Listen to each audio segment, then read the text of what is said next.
ግለ ወሲብ ከዝሙት የኃጢአት አይነቶች አንዱ ሲሆን ይህም በስጋዊ ፍትወትና ስሜት እየተቃጠሉ ዘርን በምድር ላይ ማፍሰስ ማለት ነው። ይህም በዚህ ዘመን ከትንሽ እስከ ትልቁ እጅግ በከፍተኛ ቁጥር እየተፈተነበት ያለው ዋነኛ የዝሙት አይነት ነው። ሰላም ጤና ይስጥልኝ ክብራትና ክብራን የቲቲቪ ኢትዮጵያ ወዳጆች በያላችሁበት እንደምን አላችሁ? ሰላምና ጤና ከእናንተ ጋር እንዲሆን የሁልጊዜ ምኞታችን ነው። ዛሬ ስለ ግለ ወሲብ ወይም ማስተርቤሽን በተመለከተ ያሉት ችግሮችንና የመፍትሄ አቅጣጫዎችን ወደ እናንተ ልናቀርብ ወደናል። ቪዲዮዎችን እስከ መጨረሻው እንድትከታተሉ በአክብሮት እንጋብዛለን። ቪዲዮዎቻችንን ላይክ አድርጉ ስትጀምሩ። ቪዲዮውን ተመልክታችሁ እንደጨረሳችሁ ደግሞ የሚሰማችሁን ማንኛውም ሐሳብ አስተያየት ካላችሁ በኮሜንት ሴክሽናችን ላይ ብትጽፉልን እጅግ በጣም ደስ ብሎን እናነባለን። ጥያቄም ካላችሁ ለጥያቄዎቻችሁ ምላሽ እንሰጣለን። ሰብስክራይብ በማድረግ ደግሞ በየዕለቱ የሚቀርቡ መረጃዎችን ወደ እናንተ የምናደርስ ይሆናል። ቲቲቪ ኢትዮጵያ የሁሉም ዜጎች ድምጽ በሚል መሪ ቃል አሁንም ስራችንን አጠናክረን እንድንቀጥል ቪዲዮዎቻችንን እስከ መጨረሻው እንድትከታተሉ የአክብሮት የድጋሚ ግብዣችን ነው። አሁን ወደ መረጃው እንለፍ። በአፍታ በደቂቃ ለሚፈተኑበት ሴሰኝነት ስሜት መታገስ አቅቷቸው በዝሙት ሐሳብ በመቃጠል ወንዱም ሴቱም የቤታቸውን በር ዘግተው ብቻቸውን ሆነው ራሳቸውን በራሳቸው እየፈተኑ ዘራቸውን በማፍሰስ ስሜታቸውን ለማርካት የሚፈጽሙት ከራስ ጋር መዘሞት ይባላል። ይህ አይነት ዝሙት ከተፈጥሯዊ ስርዓት ውጪ ስለሆነ አካላዊ የዝሙት ግብረ ስጋ ከሚፈጽሙትም ሰዎች የበለጠ ኃጢአት ነው ይላል ያገኘነው መረጃ። እንዲያውም የሰዶማዊነትም ሐሳብ ከዚህ ይጀምራል። በዚህ ከሰዶማዊነት መንፈስ ጋር ይያያዛል ማለት ነው። ከራስ ጋር ዝሙት ወንድ ከወንድ ጋር፣ ሴት ከሴት ጋር እንዳው ንግግሩ ራሱ አይቀፍም። እንዲህ አይነቱ ኃጢአት በዘመናችን በሰይጣን መንፈስ የሚመሩ ሰዎች ያመጡት አዲስ የኃጢአት ፍልስፍና ሲሆን ብዙዎች ገና ከልጅነታቸው ከእንቡጥነታቸው ጀምሮ በማወቅም ባለማወቅም ጀምረውት እየተፈተኑበትና ተባብረው እየጠፉበት ያለ የዘመኑ የዝሙት አይነት ነው። ይሁን እንጂ ብዙዎች የሚፈተኑበት ሰይጣናዊ ሐሳብ ቢሆንም እንኳን የታመመ ሁሉ እንደማይሞት፣ ኃጢአተኛ ሁሉ እንደማይኮነን፣ የወደቀ ሁሉ እንደማይሰበር ሁሉ ክርስቲያን በነፍሱ ላይ ያጋጠመውን የኃጢአት እድፍ በንስሐ ሕይወት ታጥቦም ለመጽዳት እስከተዘጋጀ ድረስ ስለ ወዳጆቹ ወይም ስለ ልጆቹ አንድ ቀንም የማይጨክነው የርኅራኄና የምሕረት አምላክ እግዚአብሔር በደላችንን ሁሉ ዘወትር ይቅር ማለት የተለመደ የባህሪው ሥራው ስለሆነ እርሶም በዚህ አይነት አቀራረብ ስለፈጸሙት የኃጢአት ሥራ በመጸጸት ስለ ንስሐ የተዘጋጀ ሕሊና እንዳለው ያሳያልና በእርግጠኝነት በዚህ አይነት ፈተና የሚቃወመዎትን ጠላት እንዲያሸንፉት አይጠራጠሩም።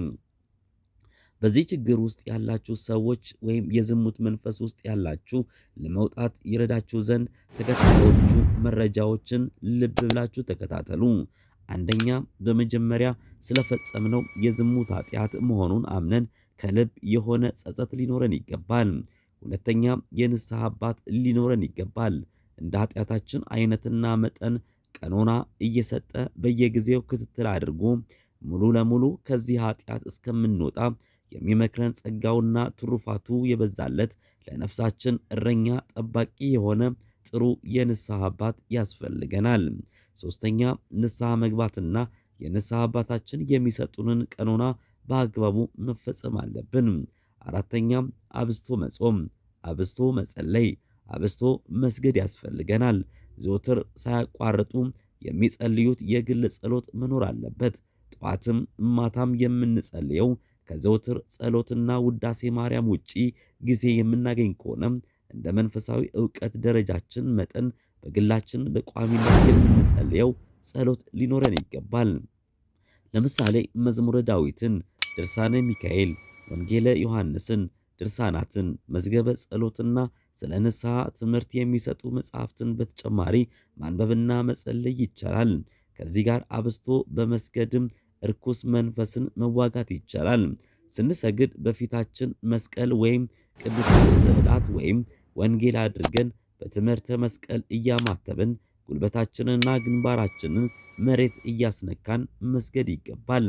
አምስተኛ፣ በምንተኛበት አካባቢ በክፍላችንም በቅጽረ ቤታችንም በመኝታ ዙሪያችንም ሁሉ አጋንንት እንዳይቀርቡ እንደ አጥር ሆኖ የሚከላከል ጋሻና መከታ ሊሆን የሚችለውን መስቀሉን ብንቀስረው ወይም ብንከበው ያን ጊዜ አጋንንት ስለሚያቃጥላቸውና ኃይላቸው ስለሚደክም ጨርሶ ይጠፋሉ። ምክንያቱም ጸሎቱ አጥር ነው፣ መስቀሉም አጥር ነው። በዙሪያችን የምንጸልይባቸው ቅዱሳን መጻሕፍትና መዝገበ ጸሎቱ አጥር ናቸው።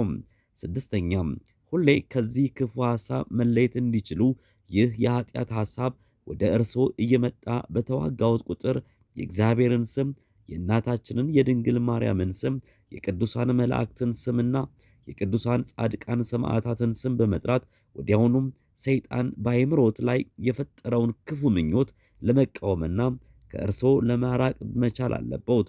ከነዚህ በተጨማሪ ቤተክርስቲያን መሳለም፣ ማስቀደስ፣ ጸበል መረጨት፣ በራሱ በፈጣሪ በእግዚአብሔር ስምና በቅዱሳን ስም ወደ ፈለገው ጸበል ቦታ በመሄድ በአባቶች እጅ መጠመቅ፣ በመስቀል መባረክ፣ እምነቱን መቀባት፣ ጸበሉን መጠጣት፣ ለተወሰነ ሱባኤ ጊዜ ከአባቶች ጋር በመመካከር ከስጋዊ ሕይወት ርቆ በመንፈሳዊ አገልግሎት ተወስኖ መቆየት፣ የተለያዩ የቤተ ክርስቲያን መጻሕፍትን በማንበብ እንዲሁም በድምፅና በምስል የተዘጋጁ ሃይማኖታዊና መንፈሳዊ መልእክት የሚያስተላልፉ ትምህርቶች፣ መዝሙሮች መከታተልን ማዘውተር ያስፈልጋል ይላል አባቶቻችን የጻፉት መረጃ ላይ ያገኘሁት።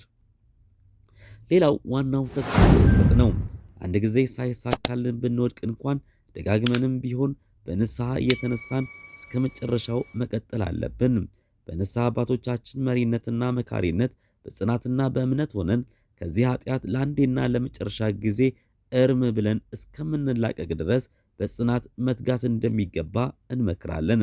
በአጠቃላይ ከላይ የተዘረዘሩትን መንፈሳዊ ተጋድሎዎች ሁሉንም በአንድ ጊዜ ሳይሆን እንደ መንፈሳዊ ዕውቀታችንና እንደተፈተንበት የዝሙት አይነትና መጠን በማገናዘብ እየፈጸምን መንፈሳዊ ሕይወታችንን ደረጃ በደረጃ በማሳደግ ሳናቋርጥ በምናደርገው ጽኑ ተጋድሎ መንፈሱ ራሱ ተቃጥሎ ለአንዴና ለመጨረሻ ጊዜ ከኛ ይለያል። በተጨማሪም እየተፈተኑበት ያለውን የዝሙት ፊልም የማየት ክፉ ልማድ ወይም ሱስ ለመላቀቅ እንዲረዳዎት ሁሌም ጸሎት ማድረጎትን እንዳይዘነጉም። ክብራትና ክብራን የቲቲቪ ኢትዮጵያ ወዳጆች፣ የዝሙት መንፈስ ያለባቸው በተለይ ደግሞ ግለ ወሲብን እያጠቃቸው ላላቸው ሰዎች ዶክተሮችስ በዚህ ጉዳይ ላይ ምን ይላሉ በሚል አንድ ባለሙያ ልናነጋግር ስቱዲዮ በቀጥታ ስልክ አግኝተናል። እሱን እንድትከታተሉ በአክብሮት እንጋብዛለን።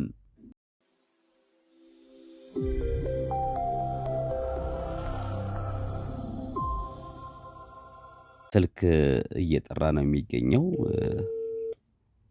አንድ ዶክተር ጋር ዶክተር እንድሪያስ። ሄሎ፣ ጤና ይስጥልኝ ዶክተር፣ እንደምን አለ? በቅድሚያ ፍቃደኛ በመሆን ከልብ አመሰግናለሁ። በቲቲቪ ኢትዮጵያ ወዳጆች ስም ዶክተር እንድሪስ አህመድ ይባላሉ። በስልክ መስመራችን ላይ የሚገኙት የስንፈተ ወሲብ ስፔሻሊቲ እና አማካሪ ናቸው። በነገራችን ላይ ዶክተር እንድሪስ አህመድ በጣም በርካታ አገልግሎቶችን እየሰጡ ይገኛሉ። በተለይ አዲስ አበባ፣ መቀሌ፣ አዳማ፣ ባህር ዳር፣ ጎንደር፣ አዋሳ፣ ወልዲያ፣ ደሴ፣ ኮምቦልቻ፣ ድሬዳዋ፣ ሐረር፣ አምቦ፣ ሰመራ፣ አሶሳ፣ ጋምቤላ፣ ነቀምት፣ ጅጅጋ፣ አዲግራት፣ አክሱም፣ ሽሬ፣ አድዋ፣ ሚዛን፣ ዲላ፣ አርባ ምንጭ፣ ወላይታ፣ ሆሳና፣ ሻሸመኔ፣ ደብረ ዘይት፣ ዝዋይ፣ ነቀምት፣ ደብረ ማርቆስ፣ ደብረ ብርሃን፣ ደብረ ታቦርና ሌሎችንም አገልግሎቶች እየሰጡ ይገኛሉ። ዶክተር እንድሪስ አህመድ ቀደም ሲል እንደነገርኳችሁ የስንፈተ ወሲብ ስፔሻሊስትና አማካሪ ናቸው። እንግዲህ ስለ ግለ ወሲብ በተመለከተ ምን ማለት ነው፣ ማስተርቤሽን ምን ማለት ነው የሚለውን መረጃ እስኪ ያካፍሉን ዶክተር። አመሰግናለሁ በጣም። ማስተርቤሽን እንግዲህ ያው እንደ ሀገር ብቻ ሳይሆን ያው እንደ ዓለም አቀፍ ትልቅ የሆነ ኢምፓክት ያመጣ ደባል ውስጦች የሚመደብ አንድ ችግር ነው። ማስተርቤሽን ያው በራስ ማጥቃት ይባላል።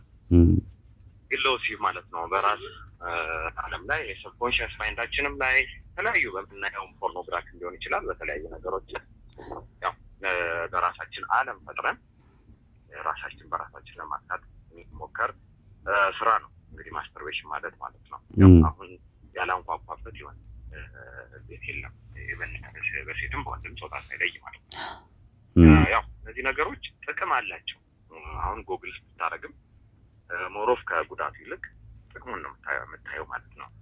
ይሄ የሚሰራበት የራሱ ዓላማ አለው። ማስተርቤሽን ምንድን ነው ብለህ ሰርች ስታደርገው ጥቅሙ ነው ታውቃለህ።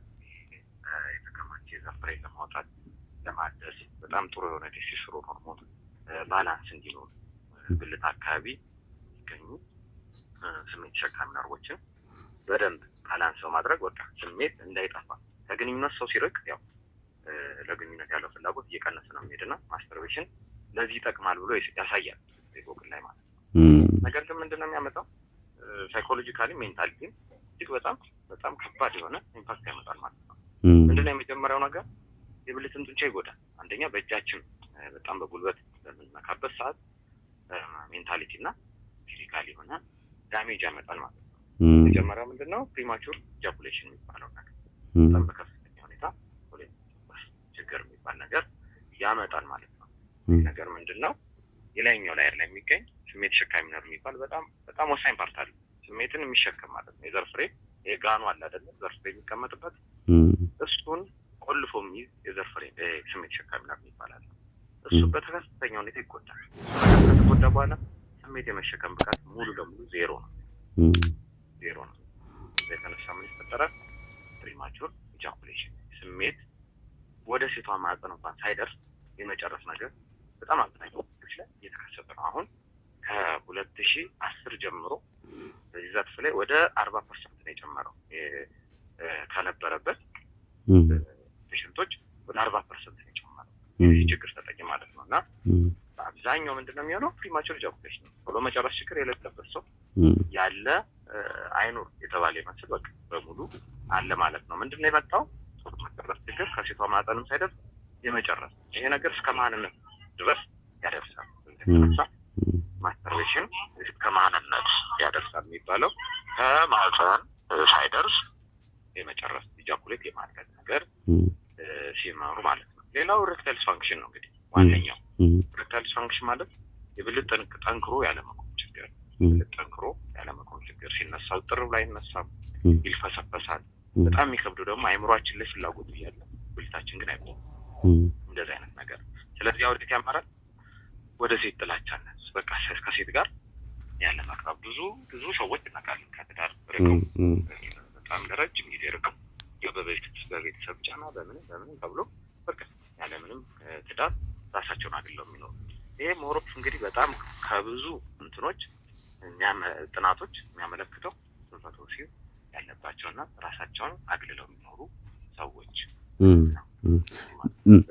ያው ባህላችንም አለ አለ ነገር ገፍቶ አለመናገር እንግዲህ በዛ ነው። አሁን በደንብ እንግዲህ 45 ከተሞች አካባቢ እንግዲህ ተደራሽ ለመሆን እየሞከርን ያለ ነው። መምጣት ለማይችሉ ወኪሎችን አስቀምጠን በዚህ በስልኩ እያማከርን በስፖርት በተለያዩ በአመጋገብ መስራት ተላቂ መፍትሄዎች ደግሞ አሁን አውሮፓ ሰራሽ ምርቶችም ስለመጡ በእነሱ ትሪት እያደረገ እዚህ አይነት ነገር ተላቂ መፍትሄ እየሰጠን ዳርም ወደ ምንም እንዲመጡ ማለት ነው። እና ወደ ማስተርቤሽን ስመለስልህ ያው ቴራፒ ይሰጣል። ማስተርቤሽን አሁን ለመተው ያው ሙሉ አለ እስከ 50 እስከ 60 ዓመት እንደርሰው እንደዚህ አይነት ችግር በቃ ዴይሊ በቀን ከ1 እስከ 7 ጊዜ እንዲሁም አንዳንዴ እስከ ወደ በጣም አብኖርማል ሆነ ወደ ሱስ ሲመጡ እስከ 10 ጊዜ ማስተርቤት የሚያደርጉ በቀን ውስጥ ዴይሊ ሰዎች እንደዚህ አይነት አይነት ትዳር የላቸው ትዳራቸውን ይፈታሉ። ሚስታቸው እንኳን አታስደስታቸው እንደዚህ ማስተርቤሽን አድርገው ማለት ነው። ምናልባት ዶክተር ጥሩ መረጃዎች ነው ያካፈልከን። ይሄ ማስተርቤሽን ወይም ግለ ወሲብ ያገቡት ላይ ነው የበለጠ የሚታየው ወይስ ያላገቡት ላይ የሚለውን እስኪ ብታካፍለን። እሱ ነገር ካላገቡት ነው። ምክንያቱም አንደኛ እኛም ቴራፒ ስንሰጥ ወይም የዚህ ማማከር አገልግሎት እንደዚህ ስንሰጥ ቀጥታ እንዴት ነው የምናደርገው? ሳይኮሎጂካሊ ለመመለስ በጣም ከባድ ነው እንደዚህ አይነት ነገሮችን ማስተርቤሽን ለማስተው በሳይኮሎጂ ለማድረግ ምክንያቱም ይሄ ነገር በጣም ብዙ 10 ዓመታት እንዲቆይ ይችላል ማስተርቤሽን እና በአንድ ቀን ማስተው ከባድ ነው። እንዴት ነው የምናደርገው? እንደምንም የሴት ጓደኛ እንዲይዙ ነው የምናደርጋቸው። እንደዛ አይነት ነገር ይዘው ሴት ነገር ይዘው ከዛ ኦፕን የሆነ ሴክሹዋል ኢንተርኮርስ እንዲኖራቸው በመሀላቸው ግልጽ የሆነ ሴክሹዋል ኢንተርኮርስ እንዲኖራቸው እንደዚህ አይነት የመደባበቅ ነገር የሌለው በጣም ጥሩ የሆነ ጤናማ የሆነ ሴክሹዋል ኢንተርኮርስ እንዲፈጠር በህይወታቸው ውስጥ ያ እንዲኖር ነው የምናደርገው እና በጣም በመገፋፋት ወደ ትዳር እናስገባለን። ከዛ በኋላ ችግር ይጠፋል። ምክንያቱም ዲዩሪንግ ሴክስ ከዛ በኋላ ማስተርቤሽን የሚባል ነገር ለምንድን ነው እንደዚህ ያደረኩኝ የሚል ሀሳብ እስኪመጣ ድረስ ነው የሚያስረሳው እና ይሄ ነገር በጣም ሞሮፍ የሚያጠቃው ምንድን ነው ከትዳር ውጭ የሆኑ ሰዎች በዙሪያቸው ምንም አይነት ሴት የሌለ ሰዎች ነው ተመዱና አንደኛው መታከሚያ የምናከምበት ሰውን ገርልፍሬንድ እንዲይዙ ወይም ሴክስ ፓርትነር እንዲይዙ ወይም ወደ ትዳር ጋር ከቻሉ እንዲገቡ እና በጣም ትልቅ ጥሩ እንትኑ ወደ ትዳር የገቡ ሰዎች ይሄ ነገር ያደረጋቸው አብዛኛው። ሌላው ደግሞ በጣም ብዙ ሰዎች ጥያቄ ያቀረቡልን ይሄ ግለ ወሲብ የሚባለው ነገር እንዴት ሊፈጠር ቻለ? እንዴት ነው የሚፈጠረው? አሁን እንደውም ይሄ ማህበራዊ ሚዲያ በተለይ ቴሌግራሞች ላይ ቲክታክ ላይ የሚለቀቁ የሀበሻ ሴቶች ራቁት መሆን ከዛ ውጭ ደግሞ ዓለም ላይ የሚለቀቁ ፖርኖግራፊዎች መበራከት ነው የሚሉ ሰዎችም አሉ። በሌላ በኩል ደግሞ ስንፈተ ወሲብ ደግሞ እንዲያጋጥም ወይም ደግሞ ይሄ ማስተርቤሽን እንዲፈጠር ካደረጉት ውስጥ አንዱ ብቸኝነት ራሱ ሌላ ተጽዕኖ አለው የሚሉ ሰዎችም አሉ። በዚህ በኩል ዶክተር ምን ትለናለህ? ትክክል ነው። ያው ብቸኝነቱ እንዳለ ሆኖ ሞሮፍ በጣም ከፍተኛ ነው እንትን ነው ይሄ የፖርኖግራፊ መብዛት ነው። ምክንያቱም አሁን ይሄን ነገር ስታይ ወደ ገጠራማው ክፍልና ወደ ከተማ ክፍል ስታየው እንደውም አንድ ሪሰርች ነበረ ዛሬ 2 ዓመት አካባቢ ተሰራ እንትን ነው ከዚህ ማህበረሰቡ ላይ ከተማ ላይና መካከለኛ ያለውና በጣም ያደጉ ሀገራት ላይ ያለው ማለት ነው። ይሄ ማስተርቤሽን ማን ይጠቀማል የሚባለው ነገር ወደ ገጠሩ አካባቢ ኦልሞስት በጣም ትንሽ ነው፣ ትንሽ ፐርሰንት ነው። ይሄ ብቸኝነት እንደዚህ ያው በስራ ስለሚወጠሩም ያን ትዝ ላይላቸው ይችላል። በእርግጥ ትክክል ነው። ግን ሞሮፍ ይሄን ፌስቡክ፣ ኢንተርኔት አካባቢ በጣም የሚጠቀም ማህበረሰብ ያለበት አካባቢ ነገር አለ ማስተርቤሽን። ምክንያቱም አሁን አንድ የማየት ከጀመርክ አልጎሪዝሙንም ታውቀዋለህ።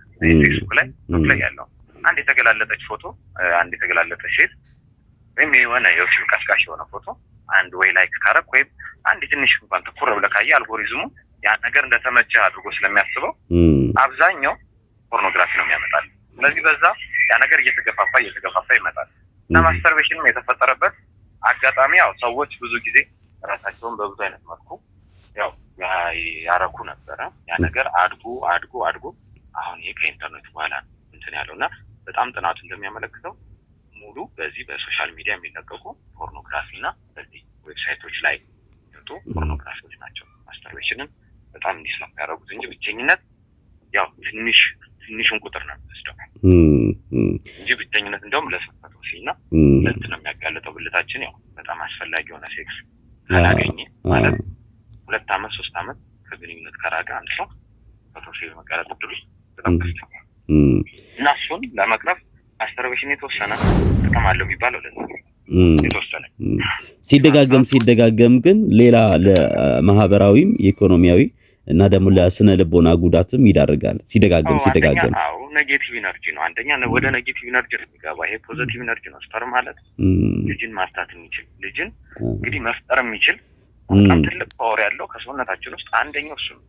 ምንድነው ልጅን የሚያክል እንግዲህ ተፈጥሮ ሊፈጥር የሚችል ትልቅ ኢነርጂ ያዘ ፓርት ስፐርም ሴል ነው እና እሱም ሲምፕል አጓጉል ቦታ ሁሌ ማባከን አንደኛ ለስራ ተነሳሽነት ነው። ህይወት ያለ አስተሳሰብ አሁን አንድ ሰው ሴክስ አድርጎ ከጨረሰና በኋላና ሳይጨርስ ያለው አስተሳሰብ በጣም የተለያየ። ስለዚህ በተለይ ለስራ ተነሳሽነት ያላቸው አሁን በሙሉ ማስተርቤሽን በጣም ሱስ ሆኖባቸው የሚመጡ የኑሮ የጣራ ሁኔታቸው በጣም የወረደ ምንም አይነት ስራ የሌላቸው ስራቸውን ፈተው ለቀው ከስራቸው ምንም ፈቀቅ ማለት ያልቻሉ በጣም የወረደ ኢኮኖሚ ያላቸው ነው። ወደ ኔጌቲቭ ኢነርጂ ነው ፖዚቲቭ ኢነርጂያችን ሙሉ ለሙሉ በዚህ ማስተርቤሽን። ሌላው በጣም እንግዲህ ስለ ችግሮቹ በደንብ ጥናቶችም ይናገራሉ። የተለያዩ ማህበራዊ ሚዲያዎች ላይም በስንፈተ ወሲብ ላይ በተለይ ግለ ወሲብ በተመለከተ ማስተርቤሽን በተመለከተ ሲነሳ ይሄንን ግለ ወሲብ እንዴት አርጌ ነው ከዚህ ልላቀቅ የምችለው ዶክተር እባካችሁን ንገሩን። እኔ ከዚህ በላይ ግለ ወሲብ መፈጸም አልፈልግም። እኔ 10 ዓመት እንደዚህ ሳደርግ ነበረ፣ 12 ዓመት እንደዚህ ስፈጽም ነበረ። እኔ እኮ ግራ ገብቶኛል የሚሉ ሰዎች አሉ። እንደ መንፈሳዊ አባቶች የተለያዩ ምክሮችን ይመክራሉ፣ ይሄ ዝሙትን በተመለከተ። እንደ ሕክምና ባለሙያዎች ደግሞ ከዚህ ግለ ወሲብ ወይም ደግሞ ማስተርቤሽን የምንርቅባቸው መንገዶች ምንድናቸው? ይሄ የመጨረሻ ጥያቄ ነው ዶክተር። በጣም ይቅርታ ሰዓትን ወስጄብሃለሁ። አይ ችግር የለውም። እሺ ጥሩ። አንደኛ መጀመሪያ ወደ ሃይማኖት መውሰድ ያው ጥሩ ነው። ምክንያቱም ያው ባህሪ ጸባይ ያልሆነ ይወጣ ያለ ባህሪ ወይም ከመጽሐፍ ቅዱስም ከቅዱስ ቁርአንም የወጣ ነገር ስለሆነ ራሳቸውን በዛ ማስተካከል ይቻላል። በእርግጥ ግን አንዴ ሰው ኮንሺየንስ ማይንዳችን ላይ ከገባ አይለቅም። በዚህ በጸበልም በዱዓም አይለቅም እንደዚህ አይነት ነገር እና ምንድነው የሚያደርጉት? አንደኛ ከጨረሱ በኋላ ያለችውን ስሜት ማስታወስ ነው። በቃ እኛ ቴራፒ የምንሰጠው ሁሌ የሳይኮሎጂካሊ የምንሰጠው አገልግሎት በምንድነው ልክ ሊጀምሩ ሲሉ እንደዚህ አይነት ነገር ልክ ከጨረሱ በኋላ ያለችውን ስሜት ማስታወስ ነው። በቃ ያችን ስሜት በማስታወስ የሚሰማቸውን ስሜት እርግጠኛ ነኝ ምንድነው የራስ መጥላት ለምንድነው እንደዚህ ያደረኩኝ ቀጥታ የምንሰማው። ምክንያቱም ያ ኔጌቲቭ ኢነርጂ ሲወጣ ምንድነው የስሜት ሸካሚ ነርቭ የሚባለው አለና ሙሉ ለሙሉ ድንዝዝ ነው የሚለው ስሜት ማመንጨት አይችልም በተወሰነ ደቂቃና በዛ ሰዓት ያለችውን ሀሳብ ማሰብ ነው አንደኛው። ሁለተኛው የሚወጣው በዚሁ አጋጣሚ የሚያወጡት ስፐርም ተደፍቶ የሚወጣው አሁን በአንድ ድሮፕ ከአምስት እንግዲህ አንዳንድ የማንነት ችግር እንደዚህ ያለባቸው ወደ 200,000 እንደዚህ 300,000 ይጠጋል። ኦልሞስት ከ20 ሚሊዮን የሚይዙ የስፐርም ሴሎች የሚያወጣው ማለት ነው። አንድ ወንድ ማለት ነው በአንድ ጊዜ እንትንና ጽንስ እንኳን እንትን ለማለት ከ10 እስከ 16 ሚሊዮን ያስፈልጋል ግድ። ስለዚህ ያን ሁሉ በማባከን የሚያጡትን ነባዘር በጣም ማሰብ አለባቸው ማለት ነው እንደዚህ አይነት ነገር። ስለዚህ ምንድነው የሚያደርገው ይሄ ነገር ወደፊት ሴት አሁን እንደው ከባድ ነው። አሁን አጉል ምክር ነው የምመክረው ነገር እንደዚህ ስላልኩኝ ማንም ይተዋለ አይኖርም። ምክንያቱም እያወቁት ነው ሁሉ ሰው እያወቀ ነገር የሚያደርገው ነገር ግን ይሄ ነገር እስከ ማንነት ችግር ያደርሳል። ይሄ ማንነት አያደርግም። ማስተርቤሽን ጥቅም አለ ማንንም እንዳትነው ይሄ ነገር እስከ መካንነት ያደርሳል። ሴት እስከ መጥላት ይሄ ተመሳሳይ ጾታ የሚባለው የተመሳሳይ ጾታ ግንኙነት የሚባለው ይሄ በሕግም በፈጣሪም የሚያጣላ ነገር የሚመጣው በማስተርቤሽን ነው። ለሴት ያላቸው ጥላቻ ልነግርህ አልችልም። ሴቶች ላይ ምንም አይነት ፍቅር አይኖራቸውም ከዛ በኋላ እና ምንድነው የሚሆነው ይሄን ነገር ለመለየት የትዳር አጋር ወይም ፍቅረኛ ያዙ። ጤናማ የሆነ ሴክሹዋል ኢንተርኮርስ ያለው ሴት በዙሪያው ያዙ እንጂ ያ እሷም ካልተገኘች በቃ አያባኩም። ስፐርማቸውን የትም ቦታ አያባኩም። ያ ኢነርጂ ኢቨን ቴስቶስትሮን ሆርሞን ዘርፍራችን ላይ ነው የሚመነጨው አይደል? ቴስቶስትሮን ሆርሞን እና ዶፓሚን ሆርሞንም እንዲመነጭ የሚያደርገው ቴስቶስትሮን ሆርሞን ያ ዶፓሚን ሆርሞን የቴስቶስትሮን ሆርሞን ምክንያቱ ያ ዶፓሚን ሆርሞን ስናጣ ህይወታችን ቀዝቃዛ ነው። ምንም አይነት ተነሳሽነት አይኖረንም። በሜንታሊ በኢኮኖሚካሊ በፊዚካሊም በጣም ኩሽሽ ብለን ኢኮኖሚያችንን በጣም ሙቶ ያለን አመለካከት ሁሉ ነገር ነው የሚወድቀውና ማስተርቤሽን በፍጹም አይመከርም ነገር ነው። በተቻለ አቅም ደግሞ እነዚህ የፖርኖግራፊ ፊልሞች ያሉበትን አለማየት በተቻለ አቅም አሁን ውጭ ሀገር ምን ይደረጋል አንድ ጥናት እንትን የሚለው እሺ ራሳቸውን በየሆነች መርፌ ይዘው ይዞራሉ። አንዳንዴ ካልሆነ ጎማ የብር ፕላስቲክ ጎማ አለች አይደለ?